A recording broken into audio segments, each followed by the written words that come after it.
Hello friends, मैं doctor Kuldeep Mishra. आज का हमारा विषय है पिनोनिडल साइनस यानी पीएनएस।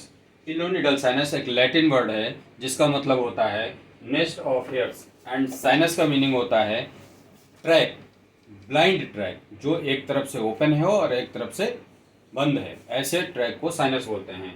तो पिनोनिडल साइनस एक ऐसा ट्रैक बन जाता है जो बालों के गुच्छों की वजह से बनता है और ऐसी जगहों पे बनता है जहाँ पे स्किन फोल्ड्स होते हैं, जहाँ पे टूटे हुए बाल बॉडी के इकट्ठा हो जाते हैं।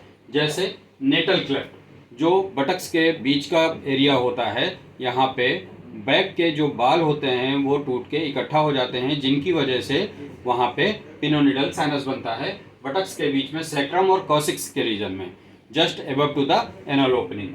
ये इसकी पैथोजेनेसिस क्या है? ये ऐसे लोगों में, यानी कि क्योंकि बाल से बनने वाली बीमारी है तो मेल पेशेंट इसके ज़्यादा दिखते हैं कंपैरेटिवली, फीमेल पेशेंट कम। जो रेशियो होता है वो 3:1 का होता है। 3 पेशेंट मेल मिलेंगे तो 1 पेशेंट फीमेल मिलता है। इसको राइडर्स डिजीज़ भी कहते हैं, जीप राइडर्स डिजीज़, क्योंकि पुराने समय पे जो हमारे व्हीकल जीप होते थे उनके जो ड्राइवर्स होते थे उनको फ्रिक्शन की वजह से बाल टूट के नेटल क्लेफ्ट के रीजन में जमा हो जाते थे और इनकी पियर्सिंग की वजह से उस एरिया में साइनस बन जाता था, जिसमें से पस डिस्चार्ज होता था जो बहुत ही बैड स्मेल होता था, जिसकी वजह से ये एब्सेस बनते थे और पस बनने लगता था। अब देखते हैं इसके रिस्क फैक्टर क्या हैं। जिन पेशेंट्स में बालों की अधिकता होती है, साइंटिफिक टर्म में बोलते हैं हर्सिटिज्म होती है, इन लोगों में ये बीमारी बहुत कॉमन है। ओबेसिटी, ऐसे पेशेंट जिन बहुत ओबीज हैं जिससे नेटल क्लेफ्ट रीजन में या जहाँ भी स्किन के फोल्ड्स आपस में रब करते हैं तो वहाँ पे बाल टूट के ट्रैप हो जाते हैं और उनके नुकीले एंड से वहाँ पे बार बार पियर्सिंग होने की वजह से पिनोनिडल साइनस बनता है। अगला है प्रोलॉन्ग सिटिंग। लोगों की जॉब प्रोफाइल कुछ ऐसी होती है कि उनको बहुत ज़्यादा देर बैठना पड़ता है।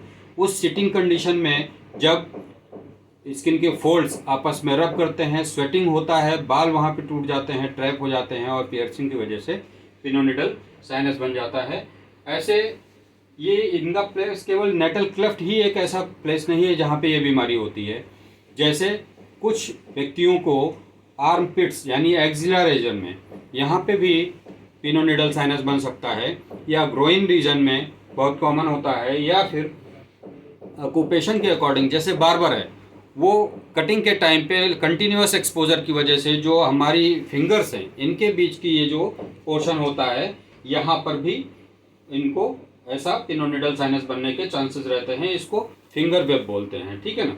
और अम्बिलिकल रीजन में, जैसे जो क्लॉथिंग है, मॉर्निंग में क्लॉथ पहन लिए, अब कुछ ऑक्यूपेशन ऐसा है कि रात में ही वो रिमूव हुए, तो जो फाइबर्स होते हैं, कॉटन फाइबर्स, बहुत बार आप लोगों ने देखा होगा अम्बिलिकल रीजन में कुछ कॉटन फाइबर्स इवनिंग में जब अपनी क्लॉथ रिमूवल करते हैं तो कुछ कॉटन फाइबर्स अपीयर दिखते हैं वहाँ पे। ऐसे ही जो चेस्ट रीजन के हेयर्स हैं ये टूट के अम्बिलिकल एरिया में इकट्ठा हो जाते हैं, वहाँ पे स्वेटिंग की वजह से बार बार पियर्सिंग होती है और इस तरीके का पिनोनिडल साइनस बनता है। या एक्सिला रीजन भी बहुत कॉमन है। कॉम्प्लिकेशंस में क्या होता है, जब इस तरीके के जो पिनोनिडल साइनस बनते हैं, अगर पेशेंट ने इनको इग्नोर किया तो क्योंकि इन्फेक्टिव साइट है, वहाँ पसीना रुक रहा है, तो बहुत बार इन्फेक्शन हो जाता है और ये पिनोनिडल साइनस एब्सेस में कन्वर्ट हो जाता है।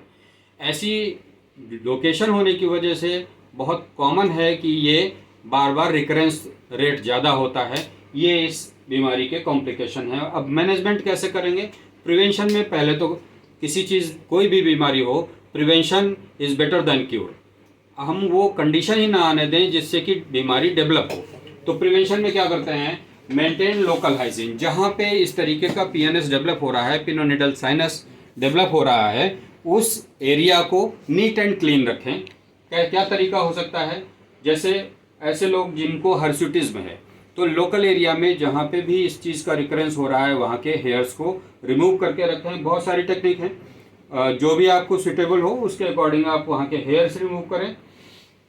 अगर आपकी जॉब प्रोफाइल इस तरीके की है कि आपको प्रोलॉन्ग सिटिंग करनी पड़ रही है तो ठीक है। अगर सपोज बहुत बार कंप्यूटर ऑपरेटर्स हैं या कुछ इस तरीके की मशीनरी को ऑपरेट करने वाले लोग हैं जिनको बहुत बैठना पड़ता है, या स्टूडेंट हैं जो बहुत काफ़ी समय तक बैठ के लगातार कई घंटे जो है स्टडी करते हैं, तो उनको क्योंकि उस एरिया में ब्लड सर्कुलेशन भी अच्छा रहे और स्वेटिंग कम हो, तो कुछ देर अगर आप जो है बैठ करके आप पढ़ाई कर रहे हैं तो 2-4 मिनट करके उठ के टहल लीजिए।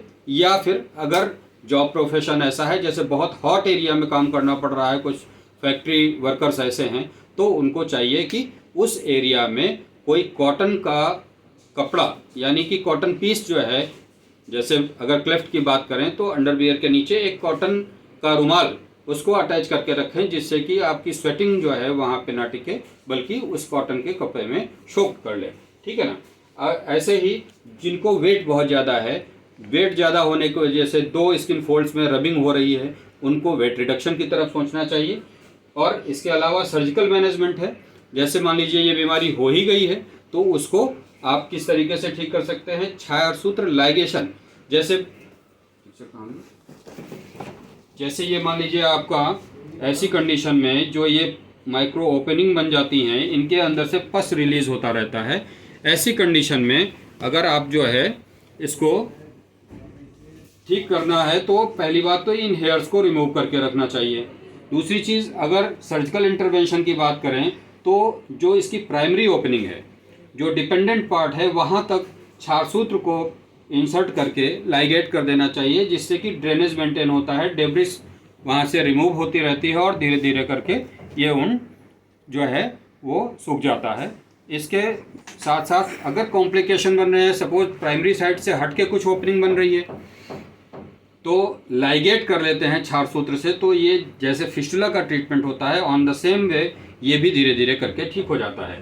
या एक्सीजन एक तरीका है इसको ठीक करने का। एक्सीजन के साथ साथ जब एक्सीजन करें तो वहाँ पे हम लोग छारसूत्र का छार का एप्लीकेशन करते हैं, छार कर्म।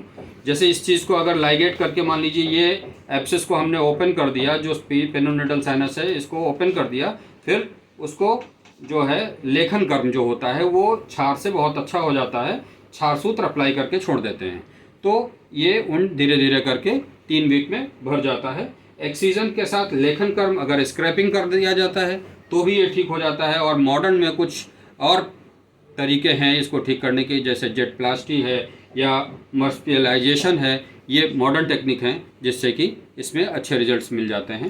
धन्यवाद।